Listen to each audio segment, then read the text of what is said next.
Olha só, pessoal, eu já tentei mais de 1000 maneiras aumentar meu score, mas só consegui mesmo quando segui o método score limitado. Acho porque a Bruna trabalha em banco, né?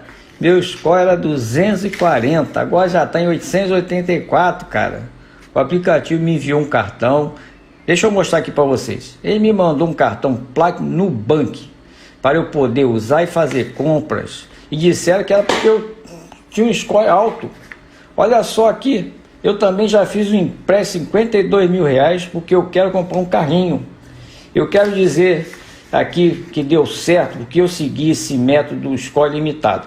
Tem muito cursinho porcaria e apostila porcaria também no mercado que não serve para nada. Esse aqui funciona porque tem uma gerente de banco mesmo por trás.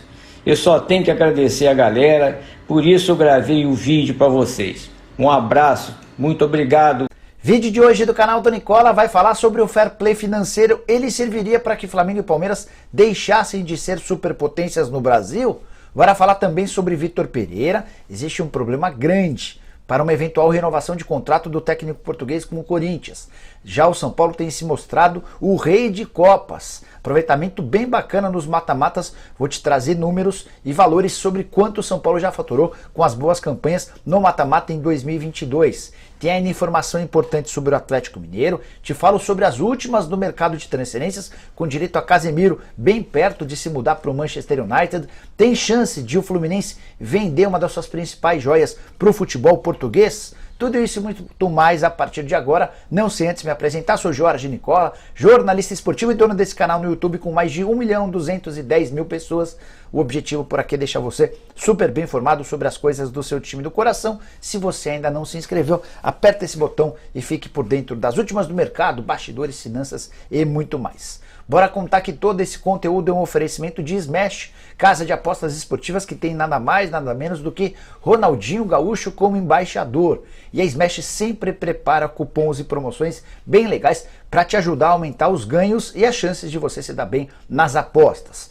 Já dá para apostar em qualquer um dos 10 jogos do Campeonato Brasileiro desse fim de semana. São 9 partidas no sábado e no domingo. Tem ainda mais uma partida na segunda-feira. É óbvio que o grande destaque fica para Palmeiras e Flamengo, jogo com cara de final de campeonato, mesmo num torneio de pontos corridos. Vitória do Palmeiras paga R$ 2,36, o empate paga R$ 3,20 e a vitória do Flamengo no Allianz Parque assegurando R$ 3,10. Também dá para apostar, por exemplo, em ambos marcam ou não. Se os dois times fizerem gol, você fatura R$ 1,75 para cada real apostar. Curtiu, né? Então faça agora mesmo o seu cadastro, não perde tempo, já faz agora seu cadastro da Smash, é só pegar o link que eu vou deixar no comentário fixo, faz o cadastro e começa a apostar, tenho certeza que você vai se divertir e se ficar muito bem. Bora começar o vídeo com o tradicional giro de notícias. A primeira informação é sobre o CSA. O presidente do clube, o Omar Coelho, ficou bravo com os vascaínos que foram até Maceió e levaram água do Rio de Janeiro. A preocupação era de tomar água de lá e se repetirem os casos de Ponte Preta e Cruzeiro, que tiveram vários atletas com problemas estomacais. O presidente do CSA não gostou dessa história, afirmou que faltou um pouquinho mais de humildade por parte dos vascaínos e ainda tirou sarro, lembrando que o seu time venceu o rival carioca. Bora contar que o jornalista Thiago José Luca, que ameaçou o Flazoeiro em uma das tribunas de imprensa lá na Arena da Baixada, depois da vitória do Flamengo por 1-0, esse jornalista teve sua carteira suspensa por 120 dias. Essa suspensão se deu pela Associação de Cronistas Esportivos do Paraná. De fato, atitude absolutamente lamentável. Bora te contar também que, de acordo com o Grêmio, não existem mais ingressos para a partida desse domingo contra o Cruzeiro, outro jogaço na Série B do Campeonato Brasileiro. Todas as entradas à disposição no mercado já foram vendidas, restam apenas ingressos de camarotes, que são exclusivos para pessoas do Grêmio, e também os 2.000 ingressos para torcedores do Cruzeiro, que serão colocados à venda no próprio domingo. Para fechar o giro de notícias, contar que Casemiro ficou bem perto de se mudar para o Manchester United. O próprio Carlo Ancelotti deu uma entrevista há poucas horas, admitindo que conversou com Casemiro, e o volante brasileiro deixou clara a intenção de se mudar para a Premier League, e a chance dele mudar de patamar financeiro. A tendência é que o negócio entre Real Madrid e Manchester United seja fechado em 60 milhões de euros fixos e mais 10 milhões de euros em bônus. Boa notícia para o São Paulo, que fica com 3% do valor final da negociação. Para fechar de vez, uma curiosidade que vem da Argentina. Semifinalista da Libertadores da América, adversário do Flamengo, o Vélez Sarsfield colecionou mais um tropeço nessa sexta-feira pelo Campeonato Argentino, derrota de virada para o Aldosivi. E agora vem a constatação mais maluca.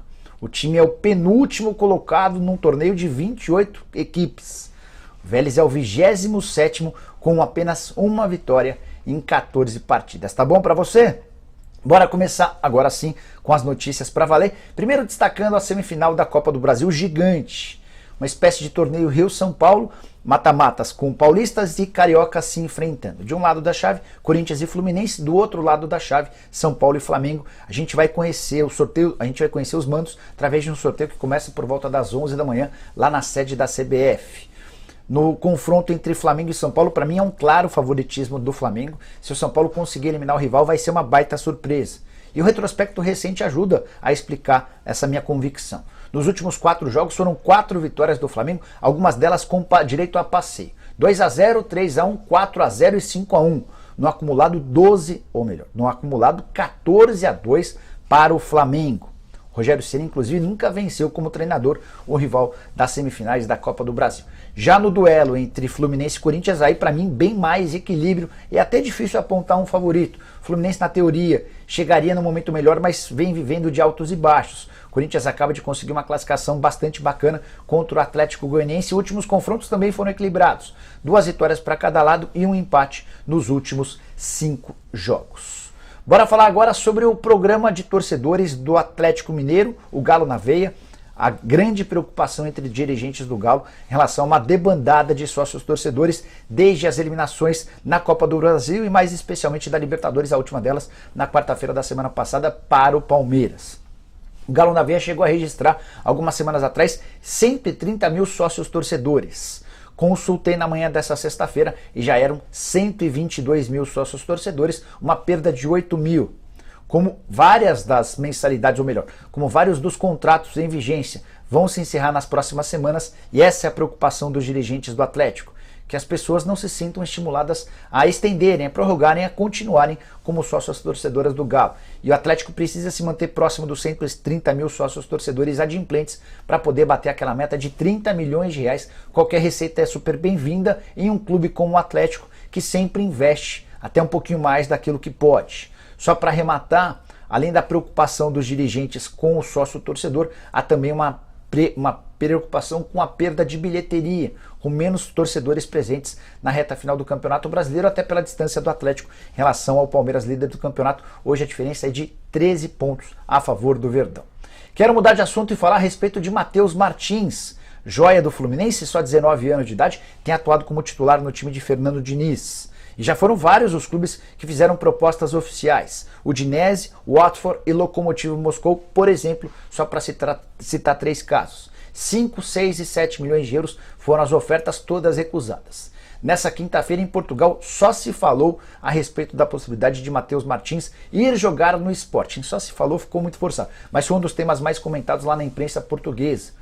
Matheus, que é muito bom jogador e chegaria para tentar reforçar o elenco do Sporting para o início dessa temporada 2022-2023. Antes de gravar o vídeo, conversei com uma pessoa importante do Fluminense. Ela assegurou que não houve nenhum contato por parte do Sporting e se pintar uma proposta de 7 milhões de euros, como foi especulado em Portugal, a chance de negócio é nenhuma. O Fluminense, na medida do possível, vai tentar postergar o máximo possível a venda do atleta. Se não conseguir precisar vendê-lo agora, vai pedir valores superiores a 10 milhões de euros. Acho que está coberto de razão. Meninos de só 19 anos de idade, que pode atuar como centroavante, pode atuar como atacante pelo lado do campo e tem bastante potencial para continuar crescendo. Quero falar agora sobre o São Paulo, o rei de Copas. Você já reparou que o Tricolor versão 2022 tem um aproveitamento excelente nos torneios de mata-mata, incluindo a reta final do Campeonato Paulista, a Sul-Americana e a Copa do Brasil? São Paulo já acumula 10 confrontos de mata-mata, com 9 classificações e uma única derrota ou eliminação. Essa perda se deu na final do Campeonato Paulista contra o Palmeiras. São Paulo até vai bem em casa, vence por 3-1, mas toma 4-0 no Allianz Parque e acaba ficando com o vice-campeonato paulista. na Copa do Brasil. Eliminações desde a primeira fase, ou vitórias em mata-matas desde a primeira fase. O São Paulo nessa quinta-feira empatou em 2-2 com o América e garantiu vaga na semifinal. Mesma fase que o São Paulo já está classificado na Sul-Americana. A Sula com um formato diferente, tem primeiro uma fase de grupos e depois se inicia o mata-mata. Quero contar para vocês sobre os adversários que o São Paulo venceu durante essa temporada em mata-matas. No Campeonato Paulista, São Bernardo nas quartas de final, Corinthians na semifinal, a derrota para o Palmeiras na decisão. Na Sul-Americana, Universidade Católica e Ceará foram os rivais no mata-mata. Copa do Brasil um pouco mais de adversários, até porque o São Paulo iniciou lá na primeira fase. O Tricolor passou por Campinense, Manaus, Juventude, o próprio Palmeiras que havia derrotado ele no Campeonato Paulista, além do América que ele acaba de eliminar. Com todos esses triunfos em competições de mata-mata, o São Paulo já acumula 35 milhões e 100 mil reais em prêmios. Vou te contar sobre cada um dos campeonatos. A Copa do Brasil já assegurou ao São Paulo 19 milhões e meio de reais. Na Sul-Americana, a receita foi de 14 milhões e meio de reais. No Paulistão, 1 milhão 150 mil, prêmio pelo vice-campeonato. Se o São Paulo conseguir bater o Flamengo na semifinal da Copa do Brasil, vai encher o bolso de dinheiro. É que o prêmio para o vice-campeão da Copa do Brasil é de 25 milhões de reais. Já o prêmio pelo título é de 60 milhões de reais. Você está confiante no São Paulo? Use o espaço para comentários para dizer quais são suas projeções para o Tricolor na Sul-Americana e também na Copa do Brasil, beleza? Bora falar agora sobre a renovação de contrato de Vitor Pereira no Corinthians. Ninguém no Corinthians esconde que o Duílio Monteiro Alves, presidente do clube, quer a permanência do VP, mesmo no auge da crise, com direito a críticas de jogadores e muitos torcedores bravos com o treinador português. O Duílio já propôs a extensão do contrato. A última vez que ele tocou nesse tema foi depois da derrota por 1-0 para o Palmeiras em casa. Derrota que praticamente eliminou o Corinthians da chance de brigar pelo título do Campeonato Nacional. Na oportunidade, como em todas as outras vezes, o Vitor Pereira disse ao Duílio que vai tocar nesse assunto somente no fim da temporada. Tem um grande entrave para a renovação e permanência do português em 2023. E ele atende pelo nome de família, mais especificamente a esposa do Vitor Pereira, que é radicalmente contrária à permanência do treinador por aqui. Para ser mais preciso, a esposa do Vitor Pereira não queria nem que ele viesse ao Brasil quando aceitou a proposta do Duílio alguns meses atrás. Tudo porque a mãe dela, ou seja, a sogra do Vitor Pereira, tem problemas de saúde extremamente graves. Existe o risco de morte a qualquer momento. E a esposa entendia que ela e o Vitor Pereira precisariam estar em Portugal para dar o suporte. O VP, num primeiro momento, até recusou a proposta do Corinthians, depois foi sendo convencido e aceitou vir trabalhar por aqui. E isso causou um desgaste familiar. O Vitor Pereira já deixou claro isso para dirigentes do Corinthians e duas pessoas do Timão já me contaram que de fato o Vitor Pereira é externo, isso até com alguma tranquilidade lá. Eu vim para cá, mas o clima ficou pesado lá, vai ser difícil ficar para o ano que vem também por isso. Então, a menos que exista alguma novidade importante envolvendo a sogra, eventualmente se ela ficar boa da noite para o dia, ou eventualmente, esperamos que não, que aconteça alguma coisa de mais grave como o falecimento dela, o Vitor Pereira vai ter dificuldades para a extensão desse vínculo contratual com o Corinthians. Minha avaliação sobre o trabalho dele, apesar de alguns erros de escalação, apesar de em alguns momentos passar do tom no trato com os atletas, eu acho que o Vitor Pereira é o grande responsável por fazer do Corinthians, semifinalista da Copa do Brasil, ter chegado às quartas de final da Libertadores da América, algo que não acontecia há bastante tempo, e fazer com que o Corinthians figure desde a primeira rodada do Campeonato Brasileiro no G4 não é pouca coisa não. E você, tá feliz com o VP, não gosta dele? Use o espaço para comentários e emita a sua opinião, beleza? Quero falar agora sobre o fair play financeiro. Vamos fechar o vídeo com um assunto extremamente importante. Vários de vocês, especialmente aqueles que não torcem para Palmeiras e Flamengo, têm defendido a utilização do fair play financeiro em território brasileiro, imaginando que isso possa impedir que Flamengo e Palmeiras se distanciem cada vez mais dos rivais. O que é o fair play financeiro?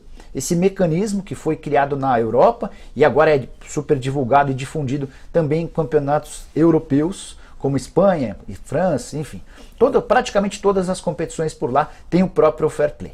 Esse é um mecanismo que serve para que os clubes não gastem mais daquilo que possam gastar. É algo como, olha, você fatura isso, você provou que você é capaz de faturar isso. Então você não pode gastar mais do que isso. Seu endividamento não pode ser superior a esse. É um controle em relação às finanças dos clubes. E aí vai a notícia ruim para quem defende o fair play financeiro com a intenção de barrar o crescimento de Flamengo e Palmeiras. se a gente em algum momento adotar o fair play por aqui, e eu defendo essa ideia, a primeira coisa que a gente vai ver é um distanciamento ainda maior de Flamengo e Palmeiras para o restante dos clubes. A ausência de um fair play financeiro diminui essa distância por aqui. E eu vou explicar o porquê. O Palmeiras e o Flamengo hoje gastam aquilo que podem. Nicola, mas eles gastam demais, verdade. Acabou de fechar a janela de inscrições no mercado na metade do ano, e o Flamengo foi aquele que mais gastou, 87 milhões de reais, o Palmeiras foi o segundo que mais gastou, 84, e o terceiro foi o São Paulo com 33 milhões de reais, uma diferença gritante. Flamengo e Palmeiras gastam tanto porque arrecadam muito mais do que os concorrentes. Eles fizeram a lição de casa, conseguiram estruturar as finanças, jogaram as dívidas. Primeiro que eles reduziram as dívidas e depois jogaram as dívidas todas para um longo prazo, o que permite a eles ter um fluxo de caixa melhor. Sem contar receitas, os dois na temporada passada ficaram próximos de 1 bilhão de arrecadação contra, por exemplo, 500 milhões do Corinthians. Diante dessa diferença enorme, Flamengo e Palmeiras hoje são capazes de investir alto sem ferir um eventual fair play financeiro. Eles fazem tudo dentro da conformidade. Quem teria problemas com o fair play financeiro hoje seriam, por exemplo, Atlético Mineiro, São Paulo e Corinthians, que são três dos principais perseguidores, a dupla que eu citei antes. O Atlético Mineiro, em muitos momentos, com a ajuda dos investidores, o São Paulo e o Corinthians gastando aquilo que não tem, contando com bons resultados financeiros, ou melhor, esportivos, para garantir, num segundo momento, as finanças, os prêmios atrelados a competições. Então, se você imaginou que o fair play mudaria o rumo da coisa, pode mudar, mas deve fazer com que Palmeiras e Flamengo se tornem ainda mais distantes dos demais. E a presença do fair play financeiro por aqui certamente evitaria que Cruzeiro e Botafogo chegassem ao ponto em que chegaram, com dívidas superiores a 1 bilhão de reais e rebaixamento para a Série B do Campeonato Brasileiro. E aí, qual a sua opinião sobre o fair play financeiro? Você concorda com o que eu falei? Discorda? É a favor? É contra? Tô curioso para saber, deixe toda a sua opinião no comentário, beleza? A gente volta de tarde com mais vídeo. Abraço para todos, tchau!